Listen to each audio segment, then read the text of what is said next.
እሳት ከነበልባል የተፈጠረ የመላእክት አለቃ ቅዱስ ሚካኤል ያደረገው ተአምር ይህ ነው። ደመናው በረከቱ አማላጅነቱ ከአገልጋዩ ከሁላችንም ጋር ከሕዝበ ክርስቲያኑ ጋር ይኑር። አዲሶቹ የወንጌል አታክልት የሆነው የኢየሱስን ደም የተቀባን ጋር ይሁን። ከክፉ ዘመን መከራም ያድነን ለዘላለሙ አሜን።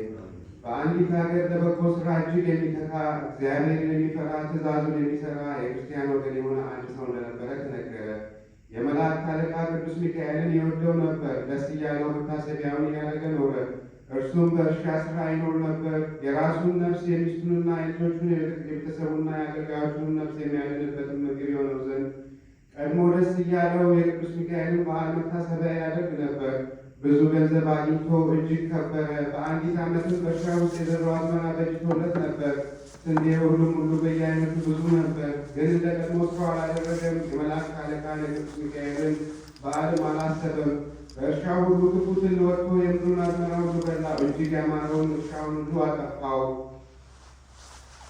ትልቅ መከራ መጣበት። በመጣበት ጊዜ ጽኑ ድንጋጤ ደነገጠ። የመላእክትን አለቃ ቅዱስ ሚካኤልን በዓል ስላስታጎለ የምድሩ ፍሬ ሁሉ ጠፋልና። ከዚህ በኋላ የመላእክትን አለቃ የቅዱስ ሚካኤልን በዓል መታሰቢያ ስራን በትጋት አሰበ። በፍጹም ትጋት ንስሐ ገባ። የቅዱስ ሚካኤልን በዓል መታሰቢያም እንደ ቀድሞ ያደርግ ጀመር። ባለ ዘመኑ ሁሉ በጎ መስራትን ቸል አላለም። እግዚአብሔርን ፍጹም በረከቱን አላሳጣውም።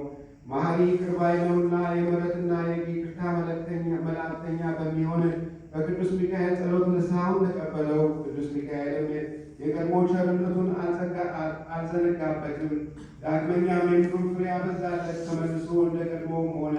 ምንም ስላልነካውም በላዩ የእግዚአብሔር ጸጋ አደረበት። በቤቱም የመላእክት አለቃ የቅዱስ ሚካኤል በረከት ሞላበት። በእርሻውም በገዛውም ሁሉ ሀብቱን ከቀድሞ ይልቅ በዛ። በመላእክት አለቃ በቅዱስ ሚካኤል አማላጅነት ያም ሰው በጎ አድራጎትን አበዛ።